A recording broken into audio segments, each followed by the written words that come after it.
What's happening, guys? Welcome to another eclectic edition of PWT Podcast. Yeah.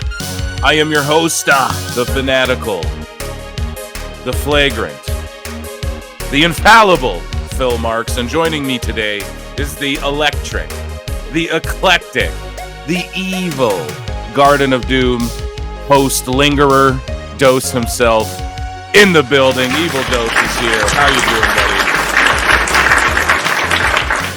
All right, I'm doing just fine. I always like to let the applause die down before I start speaking. Yeah, I'm doing great. Thanks for having me on the show. Absolutely, man. So guys, make sure, sorry, the regular pod, I've been dealing with the medical stuff, but it'll be coming back once a week for sure. I got one, a hot debate with Duke Loves Wrestling. Me and Duke are throwing down. We're duking it out over the CM Punk stuff. Over the CM Punk stuff. soda water, it's great. Over the CM Punk stuff, where Brawl In, Brawl Out. We just passed the anniversary of that. We're going to talk a little bit about Brawl Out. The press conference was rather short. We'll get into all that in just a moment. But today we're going to talk mostly about this class action lawsuit from Stephen P. New and the boys and all of that. And what's his face as well? Kevin Kelly. Shout out Kevin Kelly's involved in it. And they are suing AEW for what people have been saying WWE should be sued for. I hope I worded that correctly. People have been saying, hey, sue WWE for this forever. And now people are doing it to AEW. So it's pretty wild. We're going to get into all that. But first, at Pro Wrestle Clips, at Pro Wrestle Times, guys, I promise next week I will have a list of all of the members, tribal chiefs to acknowledge correctly. Acknowledge me. I just haven't gone through and written down all the names because I've been busy in the hospital and shit. But I appreciate you all. Thank you so much. Memberships down below. It's how you support the channel. YouTube.com/@ at Pro Wrestle Times. We're at like 1,200, 1,300 subscribers. I believe we're on the way to 1,300. And then over on the main channel, we're at like 4,500 almost. So run that up. Let's get to 4,500. Let's get to 5K. We're right there. We're really close. And I just appreciate you all. And, of course, you can follow Dose over at what's your Twitter handle? Why don't you let the good folks know? Ooh, I should probably put them on. I guess if they want the wrestling, it's at Dose Evil or Evil Dose at Garden of Doom. If you want the more tame and more normal one but less active, it's at Icarus Fell MD. Right, and Dose, for those of you who don't know, if you're new to the show or whatever, tons of you new every single week. Dose he hosts a show with PJ Black, formerly Justin Gabriel as well, and they talk non-wrestling stuff, but they talk it with a lot of wrestlers and stuff, so make sure you go and check that out as well. They talk Garden of Doom stuff, you know what I mean? So if you're into conspiracies, if you're into the black helicopters and the gay frogs, we've got and Tartaria and the Anunnaki. We got it over there with those. Yeah, goddamn right, man. Goddamn right. I need you to do a correct summary and promo for it. I start going on like 7 minutes later. I'm realizing I still haven't said a damn thing. So, Dose, did you? Let's talk some graps here. Did you happen to watch AEW All Out? It was last night at the time of recording, but you'll hear this tomorrow, Time Cop. But did you watch All Out by chance? Did you catch any of it? Did you see any of the fallout? By no chance did I watch any of it. Did I catch any of the fallout? I mean, I am part of the Twitterverse, but since I've been defeated on Friday, I've changed. It's actually not Evil Dose at Garden of Doom any longer. It is now Realist number one, Andrew Drain Made Better Dollar. God damn it. Yeah, so it's like a tribute to all of the positive to Markiest of pro AEW accounts, and I'm really copying phony Shivani's gimmick basically. I'm surprised you didn't. I didn't make it in your name somehow. Chris Connors on the show last night on the live stream, and he was great. I love him. But he was like, "What are you gonna do?" He accused me pretty much of being a grifter. I was like, "Oh my god, are you serious?" I'm like, dude, we're friends. What the fuck? But he was pretty much, he's like, yeah, if AEW goes away, then what are you gonna do, basically? And I was like, Chris, you don't think I'm talented enough to keep talking about wrestling in a fun way if AEW were to die? God damn it! So it was pretty funny. Wow. But Ouch. yeah, right. It's like me, dude. I'm the most. Everyone gives me shit for fence sitting. Come on. But so that was fun. But just a little bit of the fallout. Basically, what had happened was. And this ties into what the main topic that we're here to discuss, which is the lawsuit. This the class action lawsuit between Tony Khan, the boys, Kevin Kelly, Jim Ross got brought up in this shit. Stephen P. News involved in it. So we're gonna get into all that, but basically at this AEW media scrum, Tony Khan showed up like an hour into it. Mm-hmm. No wrestlers joined him. He hopped on there for like 30 minutes. And he said absolutely nothing. And he actually sat down, and the first thing he did was basically tell the media what type of questions he expected from them. And I mean it. Like, we can pull up his whole little fucking thing if you guys want to rip through it. But he basically told the media what he expects of them, like what type of questions he wants to be asked. And then he got in and got the fuck out of there as fast as he could. And no real questions were asked whatsoever. They didn't, and there was nobody there asking about no Janelle. Like, if this was WWE, not to do the whataboutism or anything, but there'd be Janelle Grant questions, Vince McMahon questions, there'd be all that shit. But for Tony Khan, there's not one question posed to him. And he came in, so he showed up for like 15 minutes. Wow. And I'm going to show you guys exactly what he says when he comes in. He tells them, like, I expect questions, like just listen to this. Without further ado, guys, please welcome in Tony Khan. And look at, like, Renee Paquette looks disappointed, sad. There was rumors that people, like a bunch of security, had to break up another fight. We'll learn about that in a minute. I have an update on that, but she looks tired, burnt out. Tony didn't show up for like an hour. Like, listen, people were sitting on this stream for however long. What is this? 40 minutes before Tony shows up, and he gets the fuck out of there. Wow. And so he didn't want to answer no lawsuit questions. And they all softballed him. So where's Thurston? Where's all you fucking pussies going, oh, it's because they put out the narrative, it's a frivolous lawsuit. So where are all you guys asking the question when you guys are asking Cody and Cena and all random fucking people about Vince McMahon, people who worked with him for maybe a year? You're asking about Janelle Grant and shit like that. And here it's like... They've also put out the narrative that these are press conferences and journalists ask the questions even if they know they're not going to get an answer. And the thing about these press conferences that they're not really press conferences, but they're not really not either. It's like this very weird place, just like pro wrestling's in a very weird place where it's a little bit of both. But for those who have been critical of other journalists for wasting questions or other media personalities for wasting questions and sort of being more forgiving. Oh, that's a 12-year-old podcaster, or they're just an aggregator or whatever. And it's like different rules for everybody, and it's strange. The whole thing is strange. Like I wouldn't mind Tony laying down the law and everyone adhering to it if this was the industry standard. Like New Japan Pro Wrestling, they have their press conferences, but they're not really press conferences. It's right. Kayfabe, and everyone's playing along in kayfabe. The AEW ones have been a little bit of both, and the WWE ones, I mean, it's a new thing. They started them to give more content to Peacock, but it's a little kayfabe-y. The wrestlers are in kayfabe mostly, but Triple H is out there trying to do corporate stuff, and Cody is sort of doing a little bit of both. I mean, it is a weird and unfair forum for anyone to try to navigate. I agree with that. But ultimately, that's some bullshit. They didn't go, so the lawsuit. Yeah.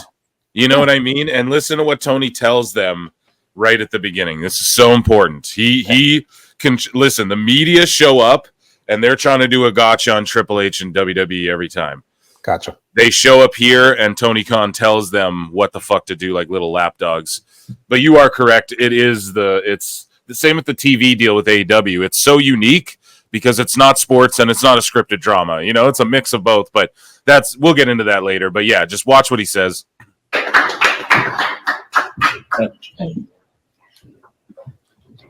Tony, I'm going to give the floor to you. Thank you for a great night and enjoy the press conference. Thank you guys so much for hanging tonight. Thank you. Thank you. Hey, everybody. It was a great night for the business of AEW, and there's a lot of great things happening in the business of AEW right now. It was a very violent and intense night. A lot of different things. Some great wrestling, some great fighting. I just don't know how much I can show without them trying to fucking Don Stevens me. Some great rivalries and a lot of things to keep an eye on going into Wednesday's AEW Dynamite in Lexington, Kentucky on TBS. I would love to take your questions. Some of the things as far as the status of some of the wrestlers, we're still checking, and it was a really, really intense night for a lot of reasons. But I thought it was a huge success for the company in many ways. We had a great sellout crowd tonight here at the Now Arena, where we've had so many great shows over the years. I think it was significantly up over last year's All Out on pay-per-view, which is great. And I feel really, really strong about it. It's funny because when Triple H comes out to do these, he goes, he says, he just runs down actual numbers and stats and then kind of gives his opinion on the card. Tony comes out and he just goes like, I think, you know, if you think about it, maybe this is like this. Like he's just babbling fucking nonsense. It's so funny. Yeah. About the future of the company and our media rights. And that's kind of where I'd imagine a lot of the questions are going to be. And that's probably where I would keep some of the focus on some of the questions, because it's such a great time for the AEW business, and I'd love to talk to you all about it now. He goes, I would probably keep my focus on the TV deal talk, which like makes me think they have a deal worked out here. Sure. And then I read something today as well where it's like WBD is willing to like some AEW shit will stay with WBD, but some of it will get shopped around other places, and that just makes me think you're right, Dose. And you've been right about like, or I believe you say this, like that they own a chunk of it possibly, and like they're just trying to recoup money. You were the one who said that, right? I mean, it's not my theory; it's other people's theory. But I mean, one thing about me is I'm intellectually flexible. So it's like unlike people in the IWC who are like didactic and don't think that anything changes from one day to the next, or 1 week or 1 month to the next. I know that things are fluid. So if Warner Bros. Discovery does own a piece of AEW, they want it to make as much money as possible. If they're not going to overpay for it, because that would be a violation to their own shareholders, then why not allow it to have more streams of income? Or maybe they didn't want to pay so much for so many shows. They felt like they could use the time better. But yeah, I mean, there's room for everything. But there are people who are sure that the WBD has equity in the company. I'm not so sure. I mean, they're starting to convince me, but I always thought that they got a percentage of revenue from the pay-per-views, which is why they were so gung-ho about AEW doing like Peacock, like doing like WWE, one pay-per-view per month. Yeah. You know, because the pay-per-views were a profit division. If the company had divisions, that would be their profit division. Right. And yeah, so they just give him softball questions the whole time. And then Tony Khan goes on to give this analogy about how, I don't know exactly where it is, but he basically what he does is he compares himself to the AFL, and he compares WWE to the NFL, and then he starts fantasizing about like back when they merged into one super conglomerate to make the Super Bowl the greatest league on earth. So he's talking about the old AFL, the one that merged with Super Bowl one in like 1973 or whatever. Yeah, I'll play it, but I stirred up so much shit this morning because I tweeted out, I go, Tony Khan admitted his dream at the AEW All Out press conference. He wants to be the AFL to WWE's NFL and eventually merge together. He wants a job in WWE. He wants to be WWE. Now, I'm obviously being fucking funny, A, like I'm clearly being funny, but B, that is sort of what he does. He like fantasizes, and everybody said it. Like Tony just if WWE's like, hey, we'll buy AEW and we'll give you a job in creative here. You'll be he would do that in a heartbeat. Like he just wants to be in WWE. He wants to be acknowledged by WWE. He wants to be considered on the same level or the same plateau as them. He wants to be able to say he competes with them. He wants to all of that shit. Like you know that. He just wishes he could be in WWE himself. I believe that if they, like back in the day, you know, I know people who are like, yeah, dude, I've seen him like at a bunch of events, you know, like he go to every SummerSlam, every WrestleMania and shit. And I think he wants to be a part of WWE deep down inside, and that's why he does old WWE. Like I've covered it extensively. You know, the camera shots, instead of being innovative when Kevin Dunn was still in WWE, what is AEW doing? They're copying old WWE, and then Kevin Dunn leaves, and then AEW's copying like Kevin Dunn WWE with all the camera cuts, and they're always like playing catch up, and they're always just, you can tell, man, he changed the ropes white and all this sort of stuff. Like, I know why that is. It's because if people are flipping channels, they see the white ropes, they might think it's WWE, you know? Like, I know why he's doing that shit, just from like a TV aspect and everything. But so he didn't fully admit what I said. I was trolling. I'm also just a jester making fun of the Royals, but it triggered a lot of people, no less. A lot of people were like, oh shit, he didn't say that, man. And he didn't specifically say that. And here's the tweet that I posted here. But we'll go back to this, and here, I want to just play the clip. I don't know exactly where it is, but he starts babbling about it, and he just starts like going off on this fantasy where he's fantasizing about when the NFL and the AFL merged after comparing himself to AFL and comparing WWE to NFL or whatever.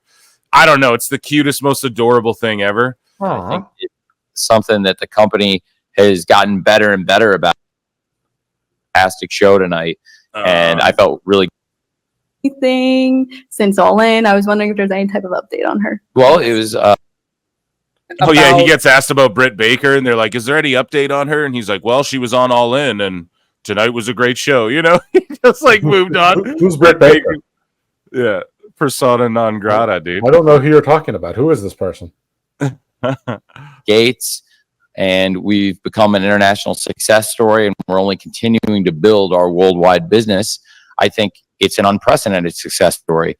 As a historian of sports, and as I'm getting ready for NFL kickoff and getting ready to head down to Miami for the Jaguars kicking off hours from now, I have to say that the last time that a challenger sports league in this continent had the kind of market share, the percentage of the market that AEW has in their industry would be the AFL. And the AFL was a great sports league. They had great stars. The NFL is the biggest media enterprise in the world, and the AFL came in and they got real. So are you guys following? He just compared himself to the AFL and asked about, so he was asked about the success of AEW. So he says, yeah, he starts it off. I think I skipped over it, but he goes, yes, we are the number 2 in the world, and we have the second most market share. And like, we are like the AFL, da da da da da. So that means that, and then he goes on to go, NFL's the biggest in the world. So clearly he's talking about WWE, because who has the largest market share? It's clearly WWE. So like, people get so triggered by me saying this, but follow along here. Like, I psychoanalyze people. That's what I do. I'm a writer, man. I study people. I know what this fucking guy's thinking in his head. Look at him. He's not even looking at her anymore. He's looking off into the distance, and watch, he's going to start daydreaming about how AFL and NFL merged. And I'm sitting here going, and it's just like when he gets asked, like, oh, would you do a super show with WWE? And Tony Khan's like, oh yeah, you know, that would be great. We'd do it. It'd be amazing. Like, he just wants to be acknowledged by WWE. That's all it is. Man, the original name for AEW is going to be called WEW. Literally, that was going to be the original name, bro. So, like, this is what I mean. Narcissists are always this way. I mean, Vince McMahon always wanted to get out of wrestling and turn it into an entertainment conglomerate. He always wanted to be respected by Wall Street, not just the street. Yes. Donald Trump, his whole thing is that the real rich people never respected me. They thought I was like, I wasn't the right kind of rich or whatever. And he, and now, then he became president. He's going to, might become president again. And Tony Khan, he wants to, he's got a little bit of a daddy complex, but also, you're right. He wants to be, I don't know if he wants to be WWE or not, but he but I think that's he what wants it to is. be.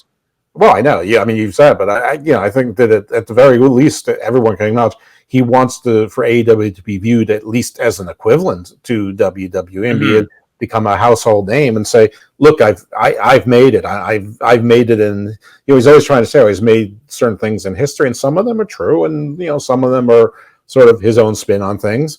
I mean, it is the number 2 brand, but I mean, I don't know of course.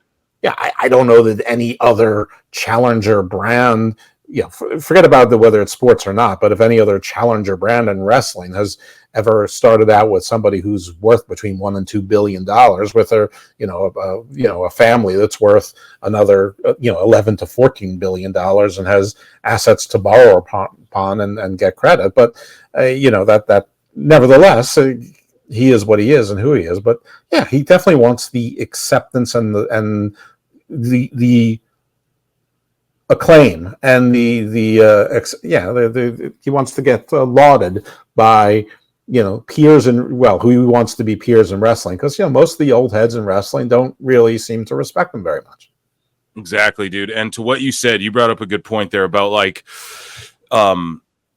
just like, okay, Vince, he was in sports and entertainment, but he sort of wanted to be in real sports and real entertainment. Not that wrestling isn't real entertainment, but you know what I mean? Like, he wanted, like you said, he wanted to be in the XFL and in like the movies, WWE studios, and that, like, he wanted to be taken serious. I think with Tony Khan, it's that same thing, but what it is like, he's involved in super indie wrestling, and he wants to be involved in like big boy wrestling. That's what it is for him. You know what I mean? Like, he wants to be involved in that fucking WWE big boy wrestling. And I think he'd sell this. I think one day, if we do see Tony sell AEW, it will be to WWE, where he gets a job or something with them, or like he becomes like some sort of thing in WWE. That's the only way he'd ever sell the company to them or let AEW go, is if WWE is like, yeah, and you can be one of us now. Otherwise, I don't think he'll ever let this fucking thing go. Like CM Punk, he'll just dump that, like you said.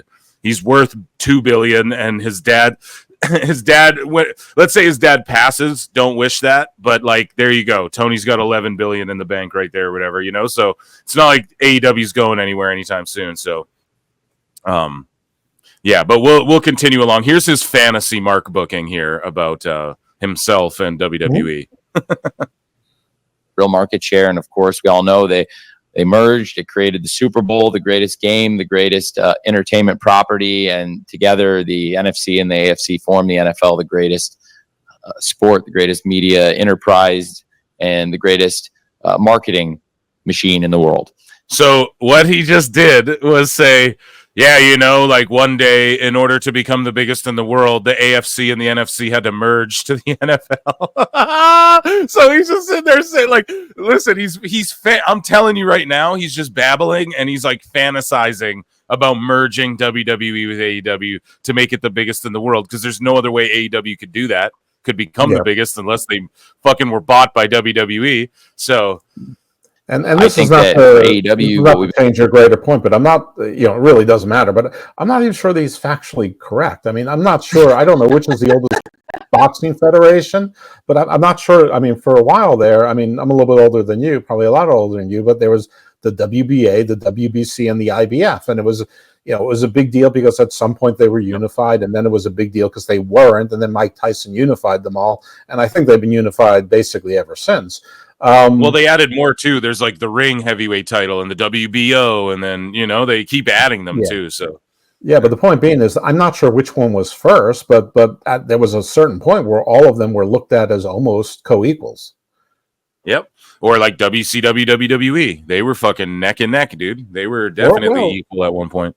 Or WWF with NWA, and there was a time where AWA and or WCW were, considered 3 and 4, and they weren't so far apart. But NWA and WWF for a while were certainly up there geographically. I mean, depending if you were in the South, NWA was the shit. If you were in the Northeast, yeah, I mean, WWF was, but in the Midwest, that's where Jesse Ventura was. That's where Hulk Hogan was. So and Harley Race was going back and forth, and Jerry the King Lawler going up and down. So, I mean, I'm not even sure he's factually correct. Again, it's not important to your bigger point, though. Yeah. We've been able to come in and do. It's very true to our sport.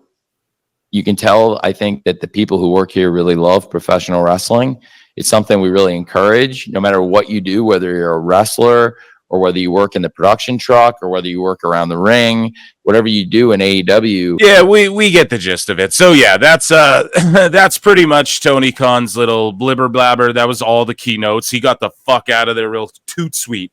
And then he never was asked anything real about this lawsuit situation that Dose we are going to dive into and talk about a little bit.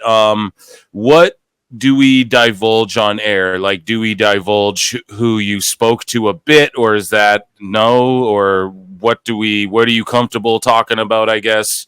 And should I just start from the top and start going? And basically you can stop me if there's anything you need to interject, or the only thing I will divulge I spoke to, because it's public already, is I saw Stephen P. News segment or show on House of Kayfabe, which I think he does regularly.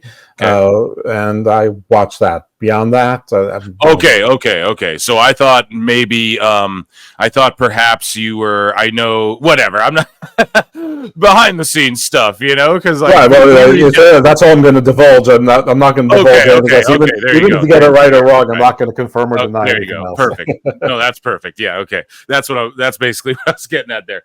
And I reached out to a few people trying to see if maybe someone would come on the show. I don't know. Reached out around as well. But either way, though, I told you guys I was bringing Dose to come talk about this more with me because he's way smarter. He'll understand it better. And he watched Stephen P. News' appearance on the House of Kayfabe there. And so you have a better understanding. I haven't had a chance to listen to that. But basically, the Wrestling News AV, which I believe is Brian Last's company. No? Doesn't he own it? I'm not sure. But the story breaking. 3 former talents terminated by the company, AEW, have brought a lawsuit against All Elite Wrestling, among others. The suit, brought by announcer Kevin Kelly and wrestlers Brandon and Brendan Tate, was filed on August 30 in the Philadelphia County, Pennsylvania Court of Common Pleas by attorneys Stephen P. New, call Stephen P. New, and Benjamin Bayer, and is seeking to avoid the arbitration clause of their talent contracts, as well as requesting the court certify a class action suit against AEW over claims the company is misclassifying its wrestling talent as independent contractors rather than employees. Shout out Jesse Ventura. And a lot of people are like, well, why aren't you doing this against WWE? And Stephen P. News like, I will as soon as people are willing to stand the fuck up and go at WWE. He's like, I've been encouraging people for years to do it.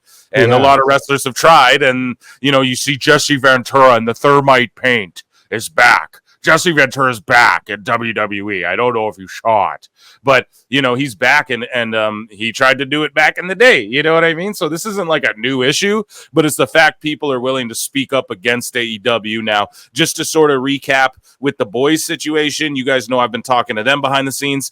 I told y'all they haven't divulged anything legal with me, so I'm going to put that out there. Disclaimer: I'm assuming and alleging everything, but I have been in touch with them since their release, and they thanked me privately for, hey, or they thanked me publicly too, but hey, you're actually covering this shit correctly. And they told me, they're like, lots more is going to come. I told you guys on the show, if I had to guess, something legal will probably come of all of this. They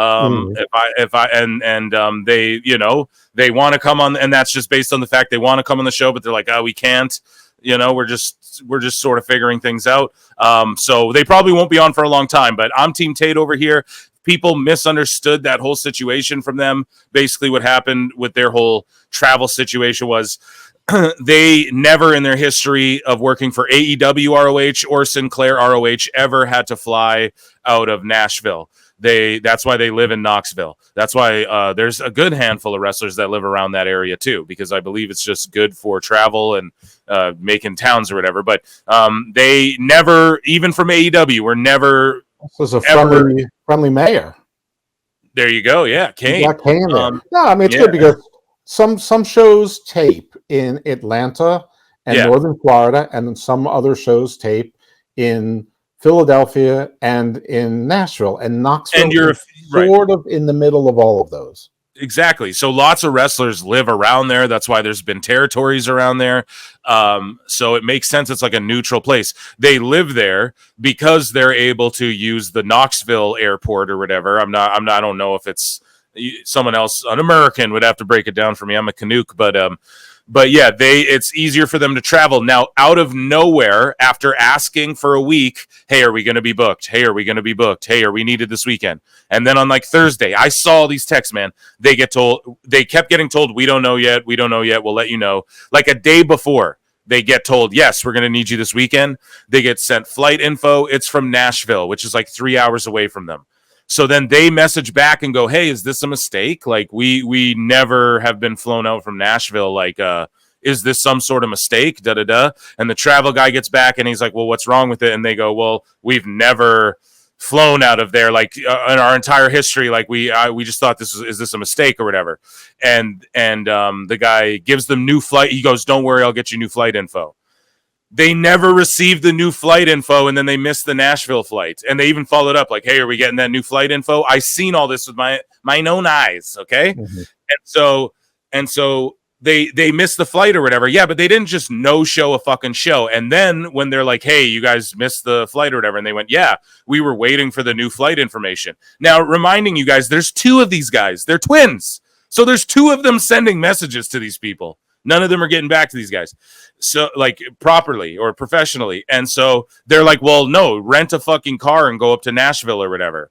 And they go, yeah, but the last time we rented a car and we're told to, because I guess in AEW you can rent cars, bring in the receipt at TV, and they'll reimburse you. You know what I mean? And the boys said, yeah, but last time we did that, like, we got in shit. Like, they were clearly upset that we were getting a car, that they're reimbursing us for a car. So they're just like, we just want to like avoid all that. You know, we get our own car and when we land or whatever, but we just weren't trying to rent a car to go 3 hours to Nashville or whatever. Like, we just thought it was a mistake, basically. And then they get painted as unprofessional. Also, they brought up how Dalton Castle, they've been retweeting all of this stuff about how Dalton Castle, like, well, it's not about it. He did it blatantly on Wrestle Talk, buried them. And they told me behind the scenes, they're like, yo, Dalton's a piece of shit. Now, I love Dalton Castle as far as a performer. That was like a bomb. I was like, oh shit. And they're like, no, dude, he fucking buried us, like defamed us publicly on Wrestle Talk or whatever. They didn't use those words, but that's essentially what they were telling me, you know, like, this guy trashed us when we were still working with him on TV. Why would he do that? And yeah, there's a clip of it. They're not making it up. Ollie Davis is laughing, smirking about it when Dalton's fucking telling them, trashing the boys who are part of his act. So I don't know what was going on there. And I don't know if he's going to get brought up in all of this. But yeah, I just wanted to refresh everyone with the boys. I know they get painted in this bad light, but to them, they just want the truth out there. Like, no, we're not unprofessionals who don't not no-show work. Like, that was a big thing to them. Like, bro, there's this narrative about us that isn't fucking true.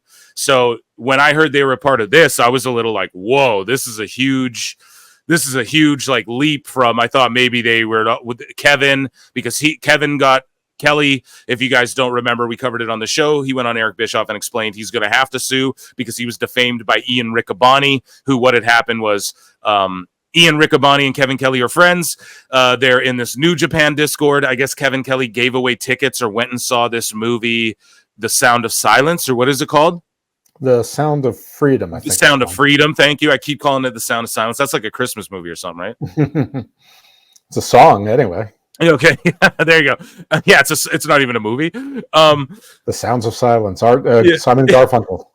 There you go. So he goes and sees that Freedom movie, and I guess that's a QAnon conspiracy movie, whatever the fuck that means. And I don't know how movies, but again, not really the important part of this. Yeah, but what the important, I need to just bring it up because Rick Abani goes in the New Japan Discord and starts like trashing dude and is like, I don't know if he called him a religious nut, but he's like, he's a conspiracy theorist, whatever. And so Kevin Kelly goes to HR about it, and HR goes, basically just give him like the runaround, and then all of a sudden he's pulled off all these shows, and then he's eventually fired, and Rick Abani's got his spot on TV. Yeah. Can I ask you a question about them? Because I don't know the answer to this. Are people like Kevin Kelly and Ian Riccaboni, are they employees or are they also independent contractors? That's just it. That's what I believe the gripe with Kevin Kelly is, well, I don't know. You got to watch the Eric Bischoff interview because he brings this up a little bit, like the independent contractor versus employee thing, and I don't know. But they either are or not. I mean, they either get W-2s. Well, that's the problem. Is that? Oh, sorry. Go ahead, Dose. Go ahead. I mean, you would know. I'm not talking about the misclassification. Like, we'll definitely get into that. But I mean, they know how they get paid. I mean, do they have a contract that says you're an independent contractor, or do they just have an employment contract? Do taxes get withheld out of their paycheck, or do they issue an invoice, or they get paid X amount and they're responsible for their own taxes? That's basically the simplest way to tell whether or not your employer or the company that contracts you considers you an independent contractor or not. And a lot of times, I think that they're independent contractors, but I don't know that because I know a lot of people in AEW wear more than one hat, and some of them have more than one contract. And that's just it, is that's where this whole thing, I think, that's where people are going to get lost in the weeds a bit. But, and that's where I'm worried that these guys might have been, well, I don't know. People call this frivolous, but there's apparently some people in AEW, some talent who are employees, who have benefits, who get taxed, and then there's a bunch who aren't. And let me tell you what I think about that, and then continue the narrative about Kevin Kelly's story. But I think that the people who are employees and wrestlers have two contracts. I agree with that fully, but then what about some of the wrestlers? I think they're going to be able to prove some of the wrestlers who are just the boys have employee contracts as well, or else I don't think they'd be dumb enough to go after, because that seems like a given. If you're a young buck, you have two contracts, right? So that's a given. But if you're like fucking Jack Perry, is he an employee, or does he get little friendship benefits? That's what we're going to find that all out as this case, that's why I can't wait for it. It'll be so juicy. If it progresses, that's the big if. And some of these counts may be to help the chances of if. But yeah, I don't know about Jack Perry, but like Brandon Cutler has an employee contract. QT Marshall only has had an employee contract. I don't know what his situation is now, but like Jericho, I mean, but we knew that with CM Punk, he had two contracts. We knew with Cody, he had two contracts. He was a wrestling free agent, and he was a free agent in both, but he had two contracts. And that there's nothing wrong with that. There's nothing weird about it. It's just I don't know what the answer is vis-a-vis these particular individuals, because a lot of people are saying, well, isn't that more of a wrongful termination case? Which, well, it's not really wrongful termination. It'd be breach of contract, but that's semantics. That's like the people who, argue with me is saying getting released is much different than getting non-renewed. I mean, it is and it isn't. It's just whether or not it's at the end of the contract or before. In any event, so what else is, I don't want to get too much into the weeds of what the underlying claims are, because A, we probably only know part of it, and B, that's where people are going down the well. I mean, I saw someone, and it was someone I think from Fightful or whatever. I think his name is Corey, and he said the suit's insane and baseless. I'm like, well, what's insane about it? He's like, well, they were terrible employees, and they did this and the other thing. And one of them was a QAnon nut. I'm like, well, maybe not. I mean, but if you're talking about like someone's in QAnon, why isn't Jericho fired? His wife stormed the Capitol, for God's sake, or was there, and I don't want to get you or I in trouble, but it's like those details those are issues for the trier of fact if it gets to that point. And I think that's why it's more, because one thing I will say about Stephen Pinion, I've known Stephen a few years. And, I knew who he was before I knew him, and we got to know each other a little bit because he was working on a case where my client was sort of involved in the case, could have been a party.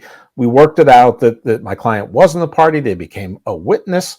And it wasn't because I did any sort of great job or Stephen was so nice or anything. That's what made sense for his client and for mine. Right. But, and then since then, we friended each other on Facebook, and when I had Hammerlock Hangover, he was on Hammerlock Hangover a couple times. And, he was kind enough to send me, his Ring of Honor stuff and, the Ring of Honor contracts involving Kelly, what was his name? Kelly Klein. And it was Joey Mercury. I forget what his real name is. And we also had another employment lawyer on the week before, because Steve, what I'm building to is that Steve really does want to get these arbitration provisions stricken industry-wide for the workers, not just for the AEW workers, not just for the WWE workers, but for the workers. And he is truly committed to having wrestlers who are treated as employees, classified as employees, so they're eligible for benefits and they have withholdings, and these companies are big enough that they should get health insurance, and or that they can be unionized as employees or gilded as independent contractors, which would at least make them get available some of those benefits through the unions or the guilds. Like the Screen Actors Guild has health care benefits. Right. You can get into health insurance even as an independent contractor because it's one of those giant group associations. Remember, Obama was trying to make that sort of a thing, and it didn't quite happen. But people you can retire, get $5,000 a month if you put Screen Actors Guild. It exists, man. It's something like that should happen for wrestlers, dude.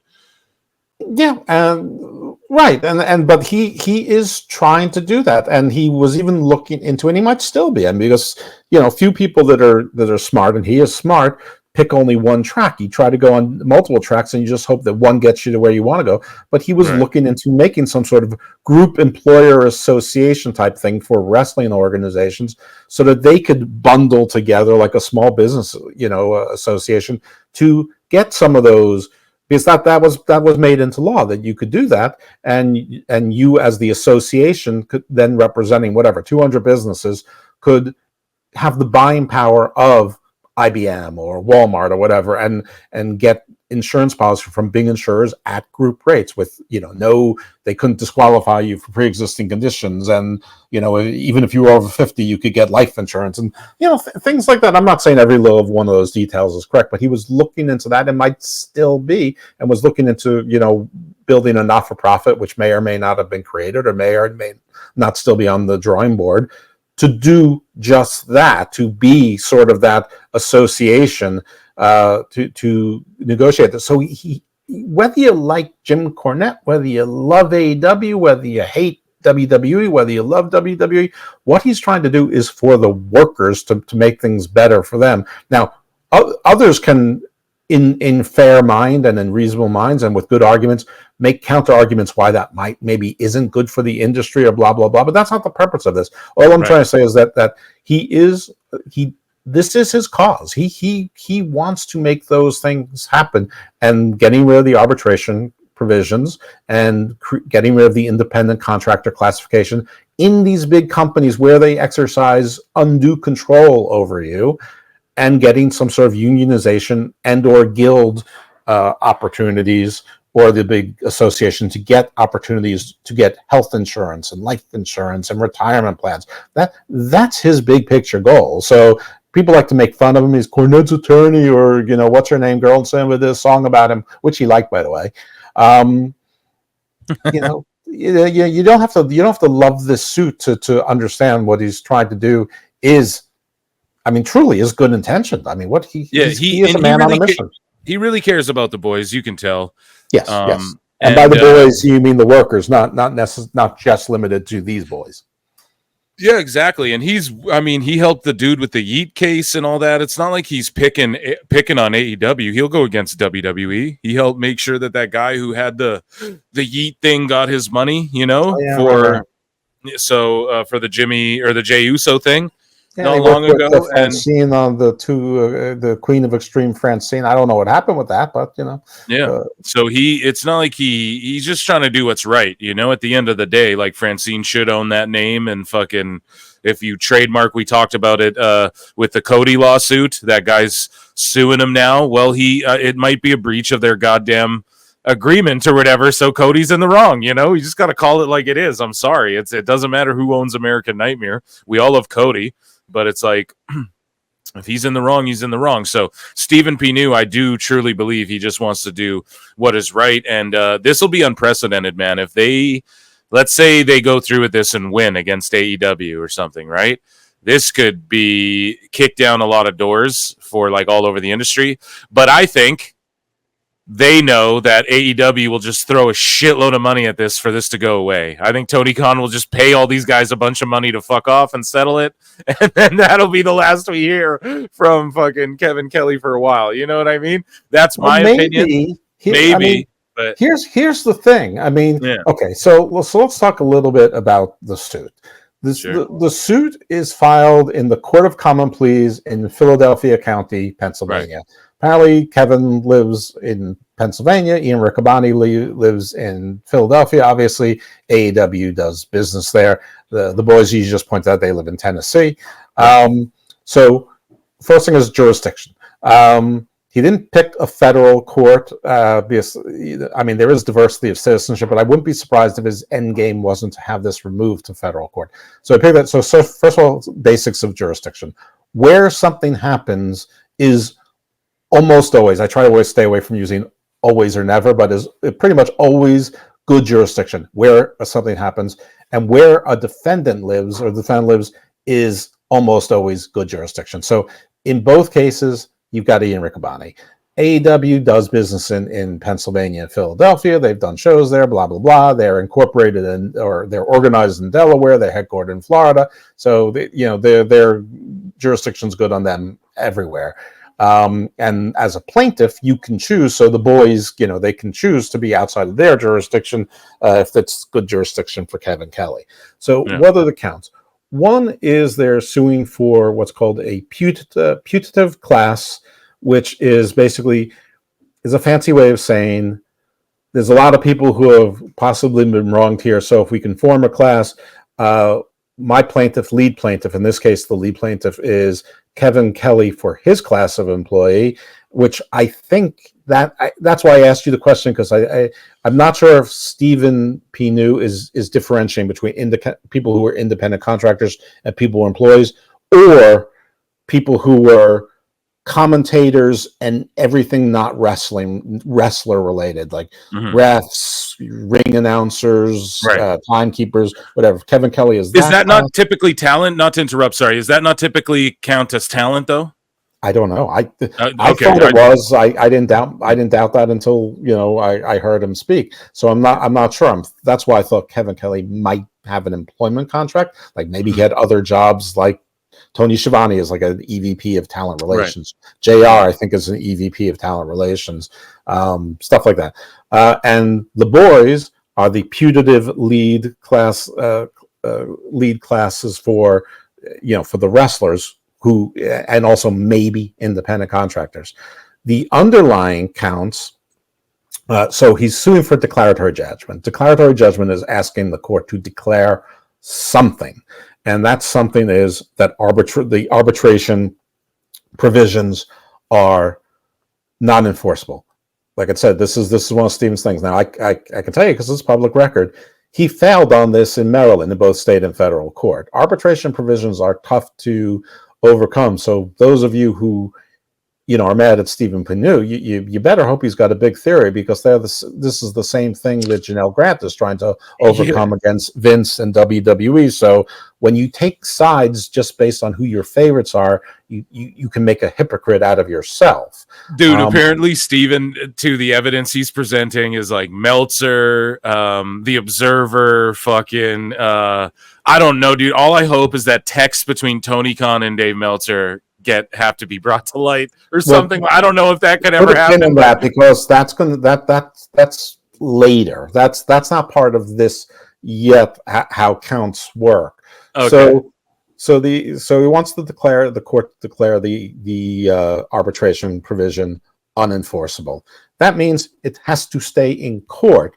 Now, as we've learned from the Janelle Grant case, the defense in that case is saying, "Hey, listen, arbitrators are experienced, and arbitrators can rule on and decide upon every issue that the court can decide upon, from whether or not she was raped to whether or not this is the right jurisdiction, from whether, all of that." So there's no reason that an arbitrator can't rule on all of that. And arbitration provisions, I think I've said it on your show before, I've said it on my show, I've said it on all other shows, arbitration provisions are strongly encouraged in the legal world, in contracts, and considered enforceable. Courts love it. Why? Because it's not something on their docket. And by the way, most of the arbitrators are retired judges or lawyers of significant, credentials. Former retired senior partners, managing partners. U.S. attorneys. But it's not like mediators. You can take a 20-hour, 40-hour mediation court and be a mediator.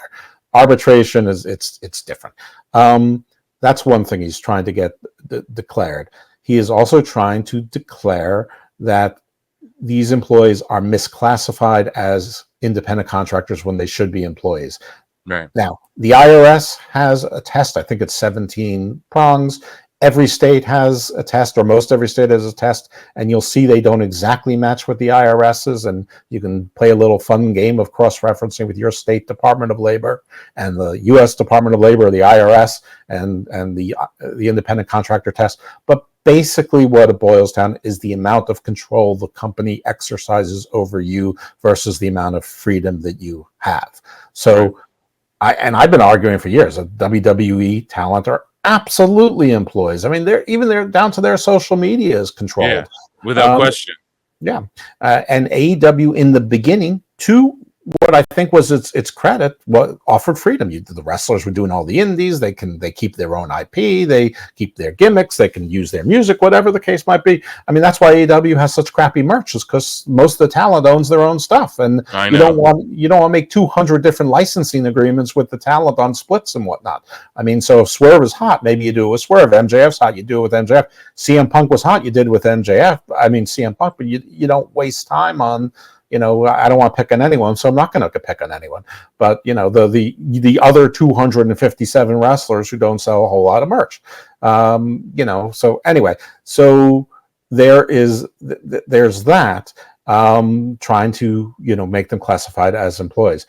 Then you have the underlying complaints that are not just for a judge and maybe not just for an arbitrator, where you're trying to argue something else. So that's where the defamation comes in, even more so than the breach of contract or wrongful termination, because those are absolutely things an arbitrator can decide. Now, I'm not saying that's what that Steven's acknowledging that or giving up that yardage. This is me speaking from my own person. But the defamation, this is where this comes in, because those are called torts. And yes, an arbitrator can decide torts as well, but torts they are a wrong that's outside of a contract and not necessarily criminal. They're wrong. They're often based in the common law. Sometimes they're statutes, but they're often the common law. That's case law, or just something that we've inherited from our legal traditions going back hundreds and hundreds of years. So defamation is pretty hard for public figures. I guess there's a question whether Kevin Kelly and the so that's why they didn't figures or not. Yeah. So that's why they didn't jump at that. That makes sense. Even though you're spitting all this fucking stuff for me, buddy. I'm trying to. I think I'm following along here, but Yeah, I don't know. I thought they both felt. Let me say this in a very short and hopefully Go ahead, manner. Those things are issues that are best tried by more attractively by a jury than by a judge, by a sterile, jaded judge like me. So that's why those counts are so important to be there, because that's what gets you past summary judgment. So if you can get the arbitration clause struck and gets before a judge, it's really hard to get defamation counts stricken before discovery is done. And once you get to discovery, see, Dose broke it down for all these laymen out there who are like, I could see a defamation maybe, but blah blah blah. It's like, no, dummy, it'd be harder to do that probably. So, and that's what you and I want, because we wanted to get the discovery, because we want to get the contract. I want all the Meltzer texts. I want the text with HR. I want the fucking emails. I want the Mega. What's her name? Mega. Right, Mega. But that's where those things come into, where Stephen is relying upon or using as evidence sort of Meltzer and other people's, terms, things against them, where you'd have, Kevin Kelly ranked really high one year and then ranked near the bottom of the 500 announcers the next year. So stuff like that. And that is saying, because one element of defamation is that the comments, the defamation has impacted your reputation in the community. It's caused you and your ability to work, which is what Kevin Kelly has said down here, actually. So when you were the 17th announcer one year, making up the next year, you're the 494th, that is written, tangible evidence of harm to your reputation in your community. So that's why that is not just comical. That's where that is evidence if you get to that point. So, just to quickly sort of summate what each person is claiming, I guess, or whatever. In April, it was reported that the Tate brothers, known professionally as the Boys, were released from their Ring of Honor contracts due to budget cuts. ROH owner Tony Khan claimed during media events that their release was due to no-showing several events, a claim the brothers deny. That claim is now at the center of the defamation allegation against Khan by the Tate brothers. So, he did say that they missed multiple events, and that's the narrative that's out there. Going back to Ring of Honor days before he owned Ring of Honor, so he's saying it's sort of like, it's habitual for them that this is right. Their thing. So the Tates told me, they're like, dude, we've never, even even under Sinclair Ring of Honor, and they said this publicly too, so this isn't like something that they divulged to whatever, but they said this publicly. But even in Sinclair days, they were never asked to fucking fly from Nashville, so they just thought it was an error, pretty much. You know what I mean? So it's so silly how all of this came from like a miscommunication with travel, and there's evidence that there's been miscommunication with travel multiple times as well. And I don't know, I've pointed it out on this show. Apparently Stephanie Vacquer was left at a fucking airport or whatever, or didn't get picked up. CM Punk was left at an airport in CM London. Punk was left at an airport. I just listened to that interview with Ariel Helwani again last night, because me and Duke are going to debate that whole debacle on the anniversary here. But yeah, it's Punk was left at the airport, had to take the goddamn tube. So, and also, yeah, I mean, hey, all I got to say is there's evidence too. The travel guy is like one of the Young Bucks' best fucking friends. He cosplays as them and shit. He loves them. And if you want to connect the dots of who's friends and stuff like that in AEW and Ring of Honor and all that, hey, Riccaboni's talking shit. Riccaboni took his job. You just start connecting those dots. I'm sure they'll do a better job of it than I will. But also named in the lawsuit is Riccaboni, whom Kelly also seeks monetary damages from and claims defamed him by way of social media after accusing him of being a member of QAnon. Dude, do you know what I thought? I thought QAnon was a guy in the group Anonymous. Do you remember Anonymous? Is that still a thing? I thought that's what QAnon was for the longest time. I didn't realize it was like a Reddit thing or whatever. Was an account that. But here's another important thing about the suit where Ian Riccaboni is named. So there was a guy named Q. Hold on a second. There's a guy named Q. There was an account called Q, and there's a whole. I think Max did the HBO Max did a documentary. I call it Into the Storm. It's like 6 parts, and it might be longer than that, but they're pretty sure we figured out who Q was and all it is. But I mean, I listen. We could do an entire show on QAnon and what it is and what we'll do that on Garden of Doom. Exactly right. But anyway, believe me, there's plenty of shows where you learn the things that QAnon adopted actually predate and are separate and distinct from QAnon. They just ran with some of it.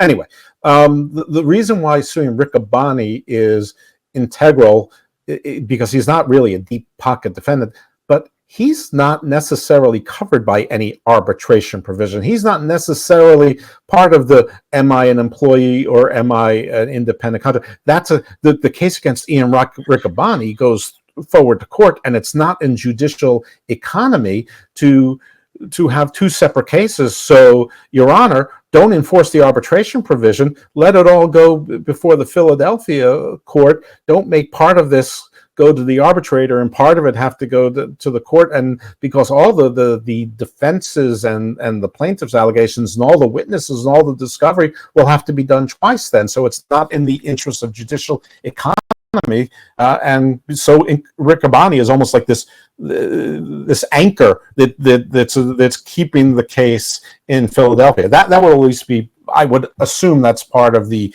argument and part of the thinking. Certainly, and that's why you're here, Dose. You just piece those puzzle pieces together. I know it's boring, but there's reasons. No, so it's not. It's not. Why the listeners are going to love Riccaboni? He doesn't make any money. That's why you add Ian Riccaboni. Exactly. And also, too, there might be, well, I don't want to insinuate anything. I don't know any personal whatever, but like Kevin Kelly said it on the Eric Bischoff interview. He's like, fucking Ian's my friend. Like, we're literally, we're friends. We trade barbs back and forth. We talk about each other's baseball teams or whatever. He's like, and then all of a sudden I go in this fucking Discord and he's literally trashing me to like mutual fans. He's like, listen, if he wanted to bring this up with me privately or whatever, cool. He's like, but why would he do this to all these people who are like our fans and stuff? He's like, now this shit's out there about me. And I don't know. Kelly, who joined AEW in 23 after working as the English-speaking commentator for NJPW, was fired from his position as an AEW play-by-play announcer in March after he went public on his social media expressing his frustrations with the company and Riccaboni. Attorney Stephen P. New released a statement saying, I applaud the bravery of these plaintiffs in bringing this long overdue action, challenging the misclassification of pro wrestlers as independent contractors instead of employees. We know we are in for a long, hard fight, but in the end, I believe justice always prevails. So Stephen P. New also followed up and said, how fitting and appropriate that on Labor Day weekend, a lawsuit is filed seeking to correct, among other things, the abhorrent practice of misclassification of pro wrestlers as independent contractors and not employees. All AEW wrestlers are now members of this putative class. So, yeesh, I don't know about... So I don't know about all that. What do you think about all that there? Well, that's one of the things I want some clarification. I mean, if it's somebody who's currently under AEW contract or somebody who was, and I'm not trying to tell anyone to do anything, but there's, people that you can think of that were under AEW sort of longer term contracts that aren't anymore, like a Big Swole, like a Peter Avalon or what's in the Leva Bates, the librarian. Leva Bates, Blue Pants. Other people that they have released, they were under contract, that those are ones that you could think of. What I'm not sure of, does it apply to people who are under Ring of Honor contracts? We have no idea if there are any or how many are separately under Ring of Honor without AEW contracts, or if you're like appearance talent, like, you see people who come in and out, like, I think that, bounty hunter Brian Keith for a while was on appearance talent. He's since, gotten a contract. They said he's all elite, but I don't remember ever seeing one for Big Bill. I mean, I'm sure he signed to something, but maybe he always was appearance talent. But anyway, someone who's no longer with the company, or with the company that's not necessarily thrilled about this, and wants to be a crusader. I mean, years ago, Saraya, she was all into this thing. I mean, I don't know, where her head's with it now, or whether or not the fight's out of her, or whether or not she's wealthy enough that she's not particularly concerned about that anymore. That's what it is. They make so much money when you're one of the boys and you start making that money to where it's like, because even Ventura just said it on Giga Chad Van Vliet show. He's like, dude, I didn't give a fuck anymore. I dropped the union thing because I got my money that I wanted or whatever. So that's literally what it is. When you get to a certain level, when you get to Becky Lynch level or Rock level or fucking who you just brought up there, Soraya level, where there's movies being made about your life, and you're a legit draw or whatever, you're a legit star, and you get paid a big deal and everything. Yeah, you stop caring about that shit. Trust me, man. The money makes people stop caring about a lot of shit. It's hard to think of people of names of people who were with AEW and were there, plenty of times, but didn't sign a contract and or weren't signed some places. But I think like Amber Rose, is that her name? Or Amber Nova. She was Amber there. Rose, is she like that's like Wiz Khalifa's wife or something like that? I have no idea. No, Amber Nova, Maddie Renkowski, who's Ren Sinclair. Maddie Renkowski, yeah, she's amazing. Yeah, but she worked for AEW for a bunch of shows. So what I don't know is that, and I'm not volunteering them, and I'm not suggesting that they're unhappy or were unhappy in any way, shape, or form. I have no idea. I'm just trying to think of people who I know worked with AEW more than once, but didn't have Slim J. Slim J's the perfect example. He went public. He's like, yeah, like they were paying me per appearance. I can't even. He's like, I wasn't making enough money to fucking. He's like, I'm still living in a shithole. I don't know what I got to do. He's all depressed. Yeah. So I don't know if they are people who are included in this class or not. That's something I would like to ask Steve. Are they included? Like Lufisto, the boys, I think, are getting paid for appearances, but they never told me that. I don't know that for sure, but I'm assuming that based off of sort of what you said. Like they kind of announce who, if it's like this guy's all elite, then they're signed. So like you said, Big Bill, Dalton Castle, these guys. I just think it's all. I don't know if they actually have deals. You know what I mean? Like fleshed out deals. Yeah. Yeah. So I'm not sure who is even eligible and who isn't. That's part of the tapestry of questions that I'd like to answer to see if some of those folks are eligible. I mean, Kylie Ray, who was there for a cup of coffee and signed an NDA, is or we think that's the rumor. I don't know that she did or didn't, but is she eligible? Everyone, I don't know for sure either, but everybody. We'll talk about that too, but in a second. But everybody who fucking leaves AEW's got to sign NDAs and shit, dude. Tony's got NDAs around everybody. That's how billionaires move in 2024. But Kevin Kelly also said that he was given a severance package. So I might have taken it out of the bookmarks, but he said that I was given a severance package, and then Tony Khan took it. Sorry about that, guys. He was given a severance package, but Tony Khan took it back when he refused to sign some paper, he said. And that paper is a fucking NDA for sure. Like, I'm just going to go out on a limb and say it, or allegedly, I guess, because I don't know. But, yeah. Severance is interesting, though, because I don't know if he's just, again, in law, in the courtroom, in contracts, the words matter. For the regular person, it doesn't. So I don't want to sound like I'm being semantic, but severance is something for an employee. So if it really was severance, that's a clue that he was employed. Now, if he's just using that colloquially, like when the WWE wrestlers get released, they get paid 90 days on the non-compete. They're getting paid. They're still technically under the contract, and they're getting paid. That's not severance. That's we're paying you, to sit at home. So, but I don't know if he's calling that severance. But he said Tony Khan took it. He said Tony Khan took it back, though. Well, yeah, that's because he probably was being asked. And everyone says NDA like it's a bad thing, but it's usually part of a global release package. And yes, that would include non-disparagement and non-breach of confidentiality and non-compete, probably for X amount of time or whatever. I don't know what. Yeah, I've had to sign NDAs just to apply for certain writing jobs and shit, like.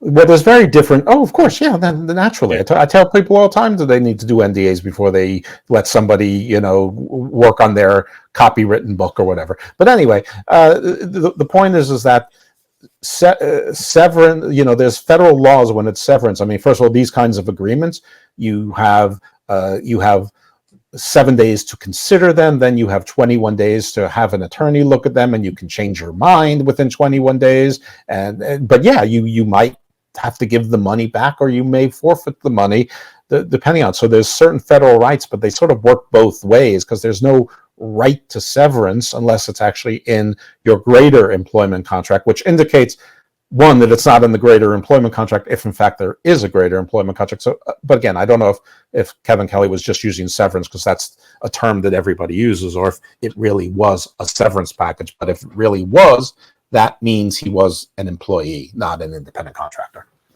It's all about what you say, dude.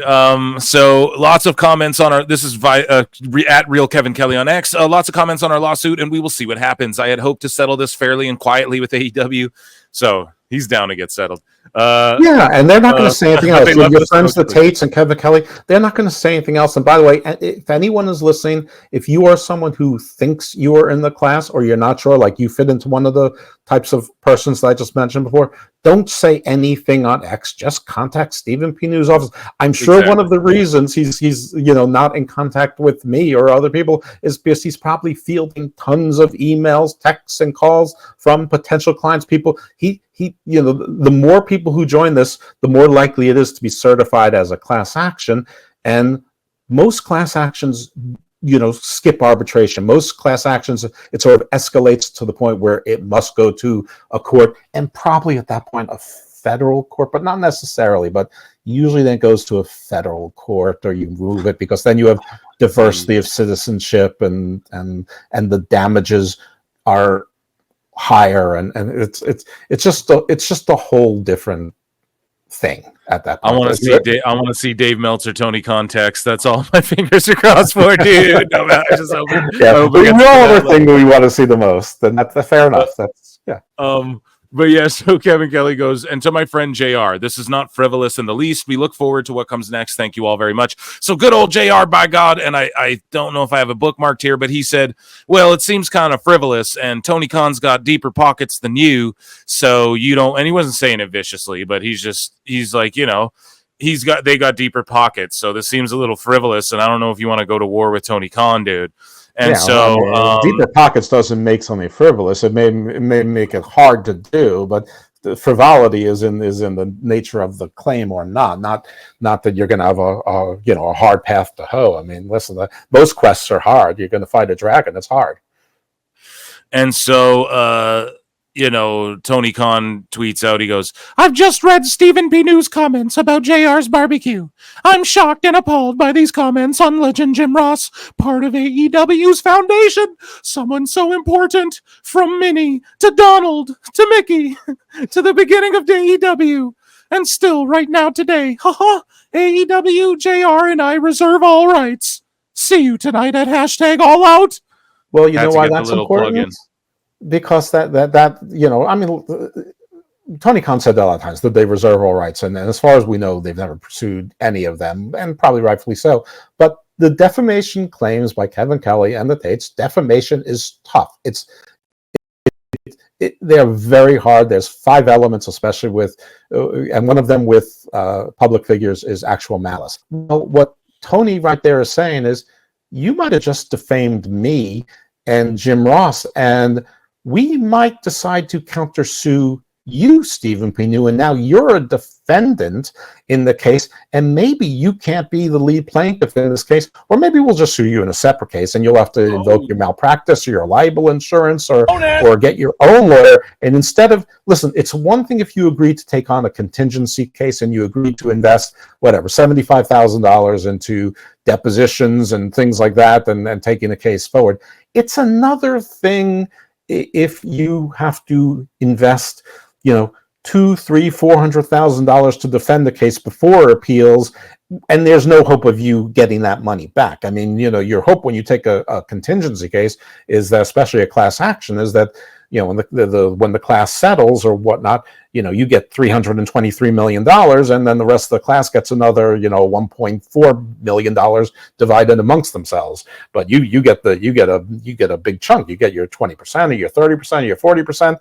Part of that's based on how much you put out. It's different if you're defending yourself, even successfully.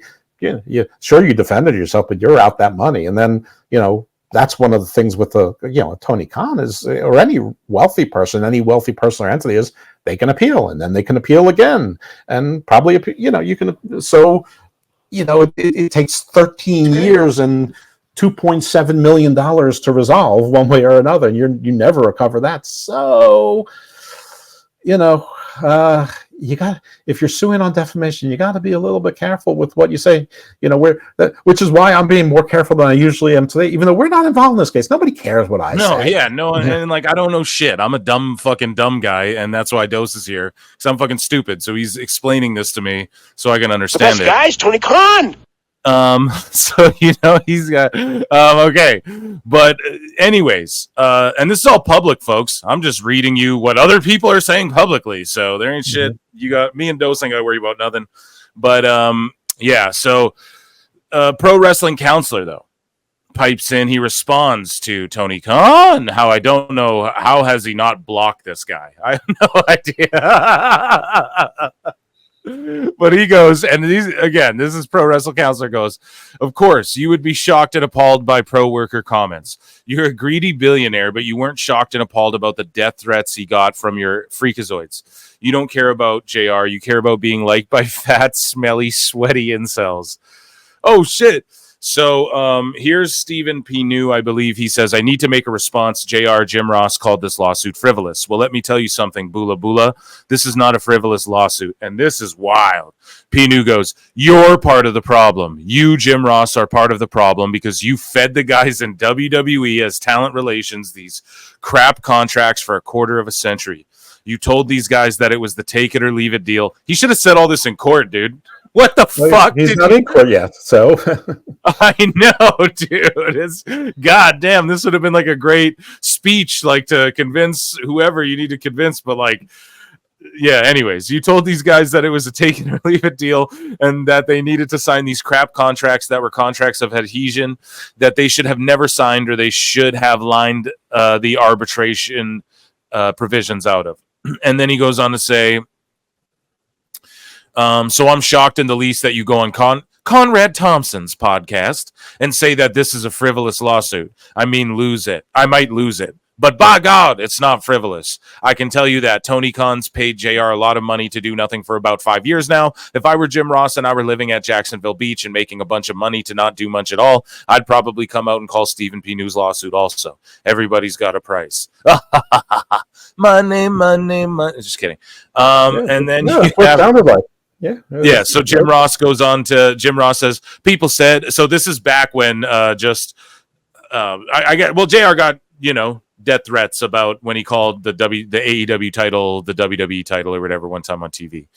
But yeah, he's like, I got everything on that thing from people wanting me to die, etc. So Jim Ross, I don't know, pro wrestling counselor, I guess, thinks he's standing up for JR. I don't know. He's not really what we're focused on, just the information he's presenting here. So, I guess your thoughts on like what Jim Ross is saying, and then P. New went off on him there, dude, and was like, "You're part of the problem, Jim. Like you help her." But Jim was just doing his job. It's like getting mad at a cop for writing you a ticket for going 2 over the speed limit. Like, is it bullshit? Is it kind? But he is just doing his job. At the end of the day, I can't hate the player. I gotta hate the game. I mean, it's not even that. It's like being mad at the cop at the processing desk who has to take all your belongings before they put you into prison. I mean, he's just doing his job. I mean, listen, I think that everything involving Jim Ross is unnecessary side noise, and it may or may not have caused Stephen a separate but related problem. But Jim Ross is a part of the suit, and him defending himself. And once you file a suit, you should make either extremely calculated statements or no statements at all. There should be nothing in the media unless you call the press conference or your publicist and you've looked it over time and time again. Other than that, it's no comment. And I know people get mad when Triple H or Cody don't answer the questions about the grant suit. There's nothing they can say that's going to help them in that situation. And when there's a legal proceeding going on, you shut up. And so I think any of this is a bad idea. And I think that Stephen probably shouldn't take any of the bait. Jim Ross can say whatever Jim Ross wants to say because he's not a party to the suit, but he might in fact be a witness, so he probably shouldn't say much either. He got a little bit of the brushback saying, this is what you can expect, but I mean, Jim Ross may or may not have been a witness anyway. So I don't know. I just think it's side noise. That's fun for the internet, but it's not conducive to plaintiff or defense.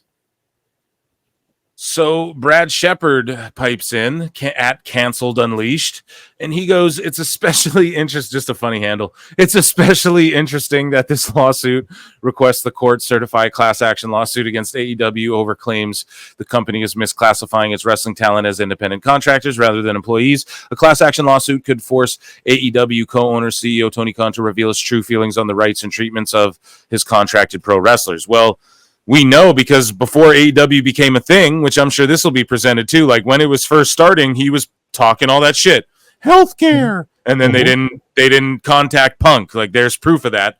He had to pay for all his own shit. Women will get paid the same as men, and well, unless your name is Mercedes Moné, that's not true. And yeah, I mean, there's evidence of that. He just completely flipped the script on all of that. Right. And then I'm sure Andrew Yang will be. Where the fuck is Andrew Yang in all of this, Dose? Come on now. Where the fuck is Andrew Yang? Well, first of all, I think that's an interesting post by Brad. I think it's actually a lot of points. But yeah, in fairness to Andrew Yang, he tried. He got an arrangement with a labor lawyer's law firm office who is willing, ready, and able to field wrestlers' calls about doing maybe what Steven is doing now, or unionizing, or joining SAG-AFTRA. He arranged that. He got them all a number and he publicized it. You cannot force people to do it. Zelina Vega got rehired by WWE. She's never said a word, since, about it. And here's, from an economic standpoint, the wrestlers who are making the big money probably don't really want there to be a union. Maybe they feel differently about a guild. Because if I was in WWE right now at the top of the card, dude, I wouldn't want there to be one fucking right now for sure. Well, I mean, listen, anybody who's ever been an employee, when you're an employee, you know that a bunch of stuff is taken out of your check for taxes and things like that. Well, there's a payroll tax. You pay half of it. The employer pays half of it. If you get health insurance, you know that your employer is paying at least 50% of that premium, usually, sometimes more. There's also some other benefits, like a lot of times there's like small life insurance policies or disability insurance policies. There's the cost of HR. There's the cost of monitoring you. There's the cost of training you. So the point is, if you have employees versus independent contractors, your costs go up at least 40% immediately overnight. Well, where's that money going to come out of? It's either going to come out of the employee pay, or it's going to come out of having less employees. So They know that there's going to be, if the costs go up by 40%, there's probably going to be 44% less of the boys, because companies are going to try to maintain their profits. Even in AEW doesn't have any profits. If Tony's going to make losses, at least he wants to make it on things he likes, like signing wrestlers or paying licensing fees for music or whatever it is that he wants to spend his money on. So that's the dirty secret about wrestling is that everyone, the people who could really influence it don't necessarily want it to happen. So what do you think comes of all this? Just like final thoughts on the whole lawsuit thing, like as it stands now, like what do you think comes of this? You pointed out that, Steven's a little quiet, he's probably dealing with a lot of people reaching out to him and stuff as well. Mm-hmm. And so I don't know, just thoughts, like do you think anything? Maybe his weekends are sacrosanct. I don't know. Yeah. Just as a very, very, very general proposition. Arbitration clauses are favored, and they have been historically honored for decades. And anybody who's in the law field, every month that you get 2 or 3 publications that you don't want from bar associations and professional trade groups and whatever, and they're all talking about the pompatus of ADR, alternative dispute resolution. Well, what do you think ADR is? Arbitration, mediation, ombudsmanship, and any word that you can think of, conciliation, any word you can think of that isn't clutter up my courtroom. Anyone who's ever been in litigation, so if you've been divorced and if you've been in an acrimonious divorce, the court will bring you in for a scheduling conference, a status conference, a pretrial conference, another scheduling conference, discovery conference, emotions conference. They're going to have you come in 7, 8, 9 times to break you down so that you finally agree to go to a mediator or go into a room and let the judge broker the settlement, because they don't want trials if they can help it. I mean, and everything. There's lots of reasons why, but that's one of the reasons why over 90% of all cases, all ALL, underscore it 3 or 4 times if you need to, settle. Mm-hmm. Man, you dropped absolute bombs about all of that. I appreciate that a lot. Dose, I got a couple more little things to throw your way, then I'll get you out of here real quick. Are you down or what? Just a little off of the whole lawsuit I do want to say I want this case to go forward for a bunch of reasons. Me too. But, Me too. I mean, selfishly, I want to discover. Selfishly, I want to just. I just don't want it to go through. Yeah. I want to know what all the contract terms were with Warner Brothers Discovery. I want to know what all the pay-per-view buys really were. I want to know what the salaries are. I want to know what MJF's contract was and when he really signed it. I want to know. And for any of but for any of these fucking marks who are like, well, why do you care? Because that's these AEW guys, man, they go nuts. Listen, you can't tell me we haven't all got boners over like reading Hulk Hogan's contract when that shit came out and stuff. You know what I mean? We all fucking have looked through it. That shit's fascinating to me. Why is wrestling exempt from the same kind of curiosities that people have in every other fandom? You want to know how much Elon Musk makes versus employees. You want to know how much the new relief pitcher free agent that the Yankees signed. Robert Downey's made. How much is he to play Dr. Doom? Compared to fucking Anthony. Yeah. Why is wrestling exempt from everything? Are wrestlers the only public figures who enjoy some sort of super privacy? Are wrestling companies the only corporation companies that aren't judged by this that we want every other company to be by? So I think that's just hypocrisy. Then they're just playing favorites. It is, man. It's insane. And they always say, like, oh, people don't care when they're watching sports about the tickets sold and all this shit. It's like, yes, they do, man. And MMA, the fucking biggest MMA analyst, like, shout out MMA Guru, for instance, he's roasting the Sphere card, and he's like, I don't know. He's like, dude, he's like talking about ONE FC, and he's like, yo, they darken the crowd. He was saying this yesterday, so they don't have to do actual sellouts. And he's like, we can tell, all that. They talk about all the same things in every sport. Just you pussies don't watch other fucking sports. That's the problem. How many years, how many seasons did Bengals and Jacksonville fans complain that their games weren't being aired on local networks because of blackout rules? Because they weren't selling out. Fuck, man. So it happens everywhere. But earlier in the show, we talked a little bit about All Out, and we have this right here. So this is about the TV deal. Actually, we'll circle back to that. Here is a Brian Alvarez, and this is via Wrestle Talk TV and Wrestling Observer Radio. But Brian Alvarez says an incident between an AEW star and a production team member reportedly saw security sprint backstage. So there was rumors that Guevara got in a fight with Malachi Black. There was rumors that all sorts of shit. The memes were popping up. Is CM Punk backstage? All this sort of stuff. People are saying, no, it was the security running back to get geared up for Jungle Boy's entrance, all that shit. But what had happened was apparently before the match started, a bunch of security dudes just started sprinting backstage. What happened was apparently there was some incident with one of the wrestlers that wasn't on this show. They were shooting something backstage, and this wrestler and a production guy got into a big thing. Why are they shooting shit backstage at the pay-per-view? Like, shouldn't that be done at like Dynamites and shit? I don't know. I think that's weird, but unless it was like some social media type thing, I just think that's weird. But anyways, why are wrestlers getting into it with production guys? Why are there always fights going down in AEW backstage? Like, Jesus Christ. But some people are saying it was absolutely nothing, but it was big enough that security sprinted backstage. But I was told that whatever it was, they apparently talked it out and everything ended up okay. Well, like, who, man? Guevara? Isn't always Guevara getting into scuffles? Well, Ty Mello tweeted out, like, no, my husband didn't get into any scuffle or anything. That's fake news. But either way, there's a wrestler who wasn't on the show who got into it with a production guy shooting a vignette or something. Like, why is this shit constantly happening? The best guy is Tony Khan. I just don't get it, man. It's so silly. Like, dude, split the rosters up, like, for real, or get some people in charge. Like, name people who, okay, on Dynamite's, Jeff Jarrett's in charge of everyone.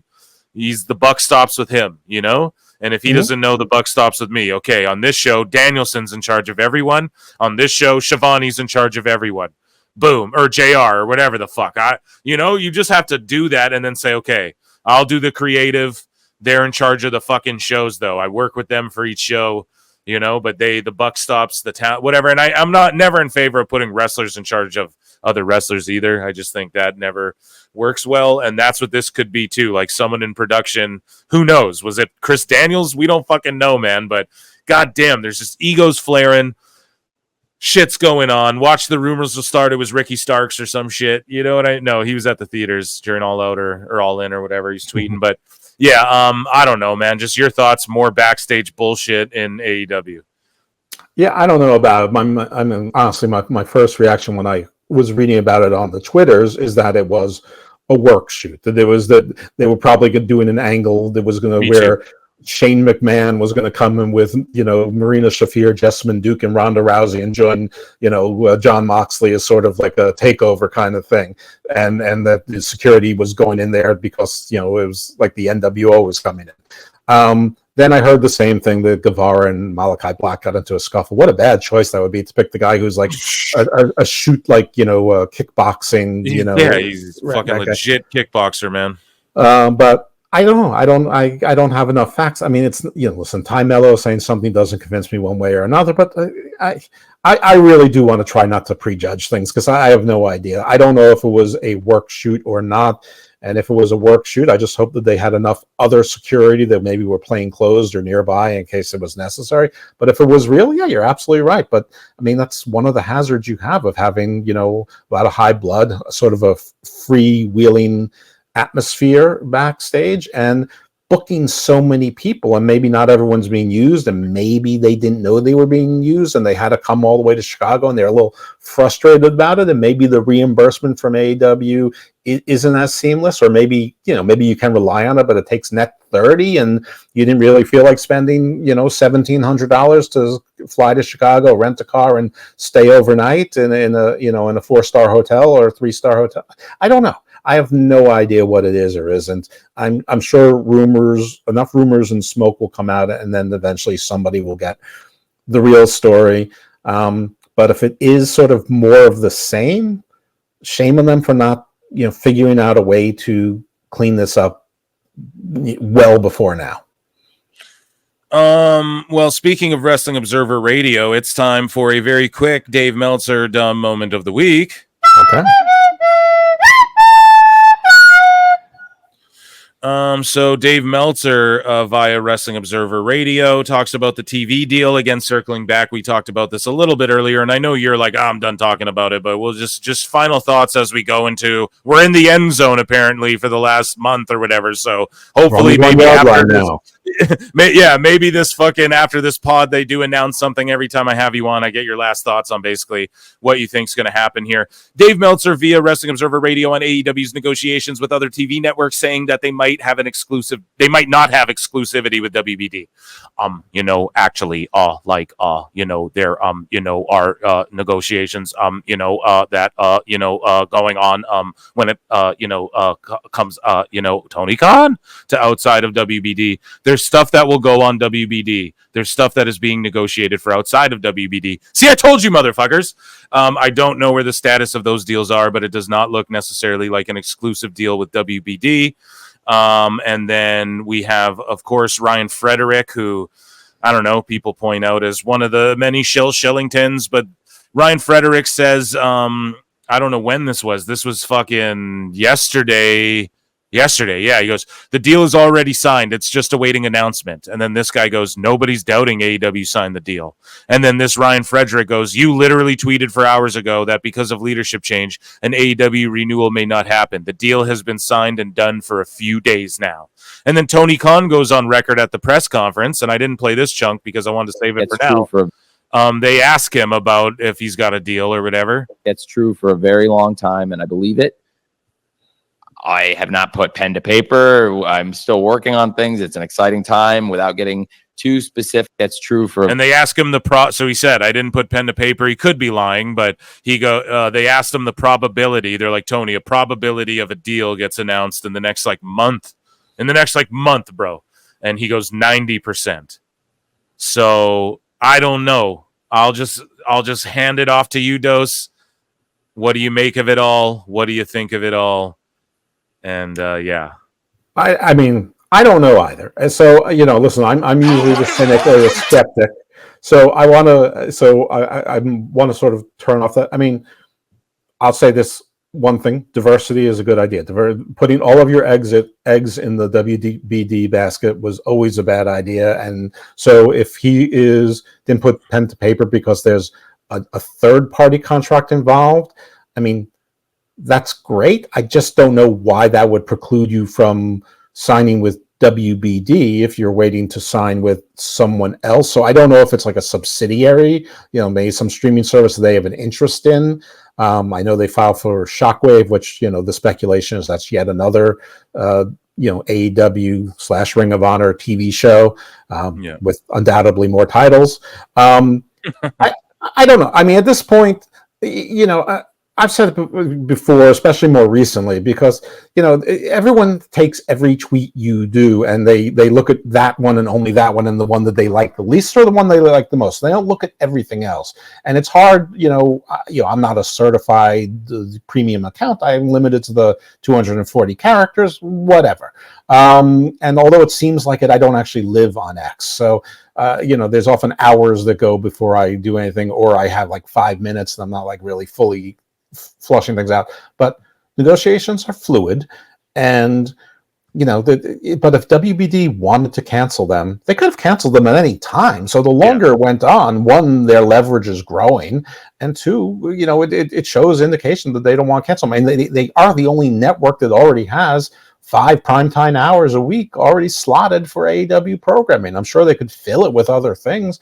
I don't understand the economics of it. Like, I don't understand why you'd want to buy a 2015 Toyota Corolla, that has engine problems. This is a depreciating asset. I'd rather lease a new car. But anyway, they see a value in it. Maybe I don't understand TV economics. Maybe shows are supposed to lose 100,000 viewers every quarter or whatever. What the hell do I know? I guess apparently. I mean, maybe Twitter is worth $44 billion. Maybe Truth Social is worth $6 billion. Whoops, neither one is. I mean, I don't, overpaying for things is nothing new. And I keep getting reminded from, I don't know these people, but I listen to their podcast. Jonathan D. Lass, Rob Long, people who are in show business or sort of in political punditry as well as say, the people in Hollywood are no smarter than you and me, and some of them are a whole lot dumber. So maybe, in fact, WBD is in fact run by idiots. Tell me. Yeah.